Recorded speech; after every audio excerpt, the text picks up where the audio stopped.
What's going on, everybody? Sean Daniel with Guitar Control here, and if you are boring people to death with your guitar strumming, and you know what I'm talking about, down, down, down, up, down, up, down, down, down, up, down, up, over and over again until you want to kill yourself, this is the lesson for you, because we're going to learn how to add some color to your guitar strumming so it's not the same every time, and we're going to do so using two different techniques. One of them is going to be dynamically breaking up guitar chords into sections of strings, and the other one we're going to use a really super famous, simple drum rudiment to kind of incorporate into your strumming. So first of all, let's just get started with talking about breaking up guitar chords. And we're going to use the key of G, the people's key, to kind of do a demonstration of it, all right?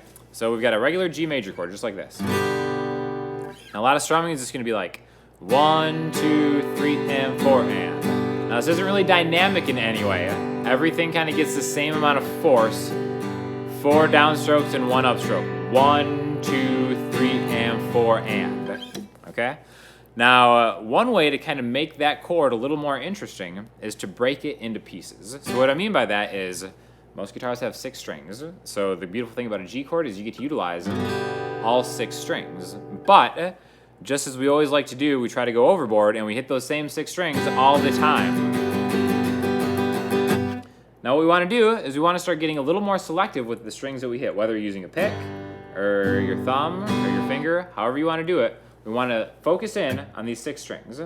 And once you can start to take these and start thinking of them as more as like bands, right? So instead of thinking of 6 strings as just like one solid mass to hit, maybe I want to just hit the first 2, the lowest 2 strings, the E and the A string.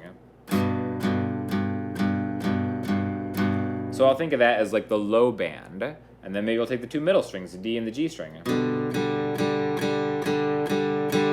That could be like the middle band, and then I'll think of the B and the E string. That'll be the high band, almost kind of like a 3-band EQ on a stereo where you have like your low, your mids, and your highs. You can think of that exact same reasoning with a guitar. So I'll hit the low one, the middle one, and the high one. It's still the same G chord, but now I've broken that chord up into pieces. So maybe I can hit like on the 1, 2, 1, 2, 3, and 4, and. Okay, so it's a very similar strumming style that we had to the first thing. 1, 2, 3, and 4, and. But now on the 1 and 2, I'm hitting the low band and the mid, and then 3 and 4, and. Maybe I'm getting like the low or the mid and the highs. So 1, 2, 3, and 4, and 1, 2, 3, and 4. So already it sounds a little bit different. And you can get creative in any way that you want to do this. Maybe I'll go 1, 2, 3, and 4, and. So the 3 and the and of 3, I'm getting the high one, the 4 and the and of 4, I'm getting the mid one. 1, 2, 3, and 4, and 1, 2, 3, and 4, and. Now, you may think it's like really difficult to just aim for 2 strings and always hit them in a consistent way.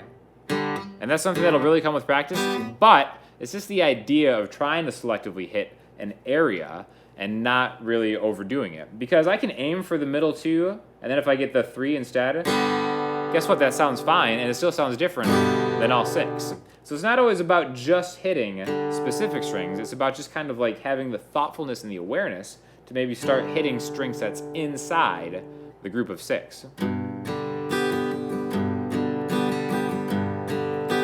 And I'm not being super picky about it. Sometimes maybe I'll get more than I'm going for. But it makes one chord sound a lot livelier. And then you can do the same thing with any chord for sure. So let's go to a C chord. And now, since I'm not using the low E string, I'm just kind of focusing on maybe my low section is just the A and the D string. My mid section can still be the D and the G string. And my high section can still be the B and the E string. G. Just C. And already it sounds a lot different than.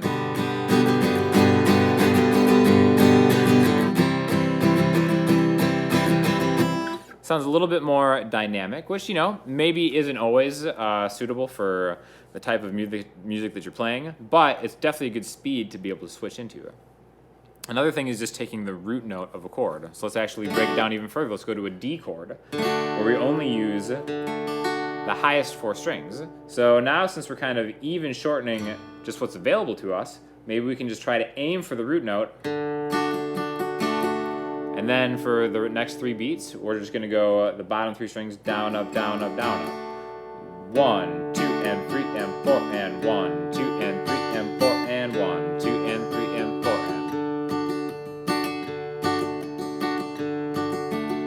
and then the next step would be to add accents to those. Like for this, you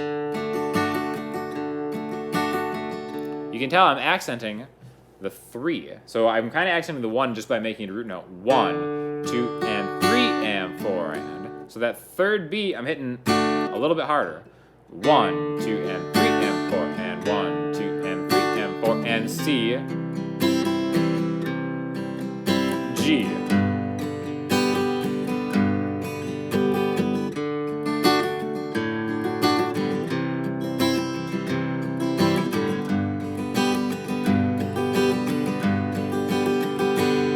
So, the most important thing you can do for your strumming is to start thinking about dynamics and then also break that chord into pieces, because that's almost like a built-in dynamic, because you'll notice that the low E and the A string are always going to be a little bit louder. They're bigger strings, so they're going to be louder than the B and the E string. So there's almost kind of like a built-in dynamic that comes with thinking of breaking those string sets into pieces. It doesn't always have to be as small as 2, 2, and 2. You can just go the low half and the high half. These are all downstrokes, and it sounds a lot different.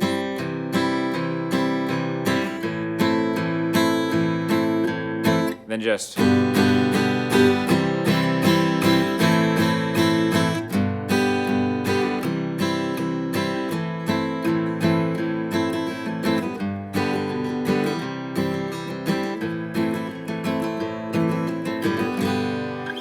So just by using dynamics and selective string hitting, you're already getting a lot more out of your strumming. The next thing I want to talk about is using a drum rudiment to incorporate into your playing. So what a rudiment is just basically a little kind of move that you can do back and forth that is quickly and easily repeatable, that you just like have brained into your muscle memory.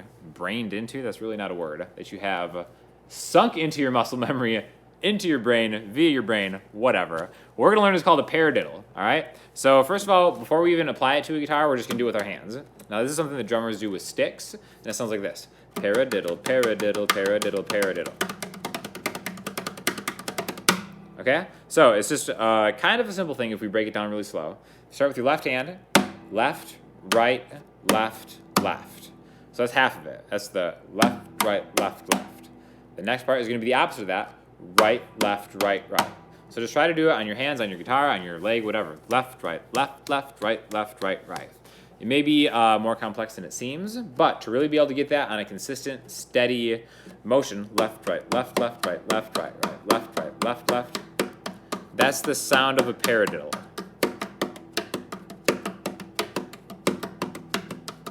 So how does that translate to guitar? If we think of your left hand, or whichever hand you start with, you can always go right, left, right, right, left, right, left, left. Doesn't really matter. If we think of down and up strokes as being your different hands, we'll go down, up, down, up, down, up, up.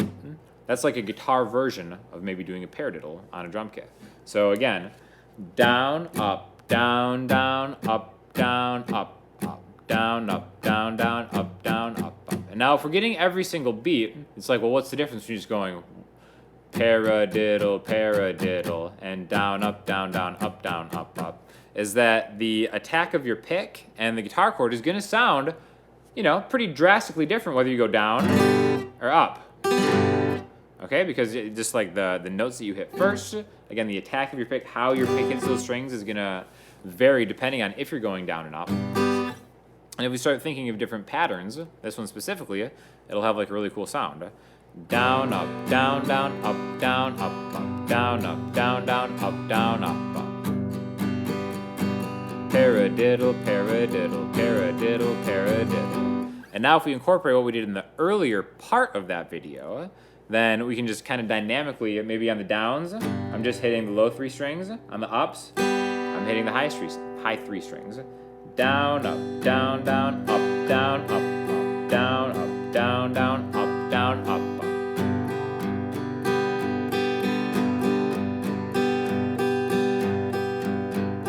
To C,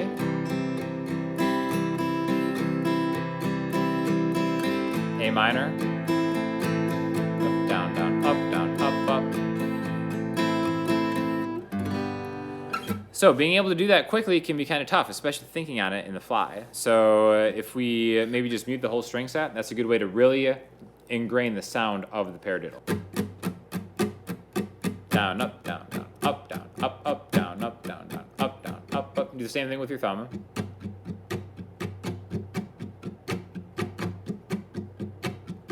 I think when you mute the strings, the attack of the becomes a little more prevalent into to your ears as far as how they sound.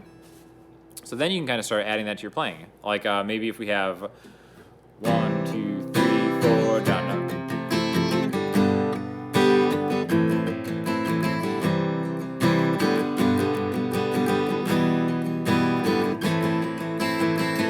We can start incorporating that into our playing, like with just a regular E minor chord.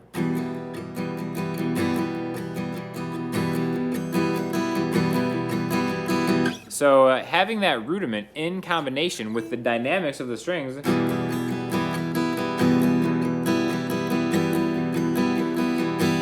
is a good way to maybe start working on more complex strumming patterns, but keeping the simplicity of just one rudiment at a time, but also incorporating dynamics and selective string hitting too.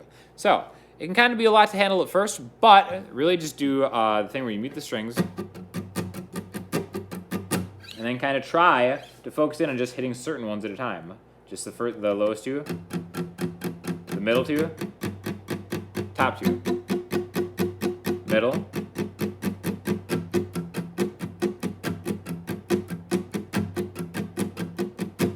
and eventually you'll notice that your timing is getting a lot better. Again, I can't really overstress the importance of doing these exercises with a metronome. You can definitely get a standalone one, or maybe just one on like an app for your phone, something like that. But definitely try hitting these up, and if you have any questions, please let us know in the comments, and we'll get back to you as soon as we can. Thanks a lot.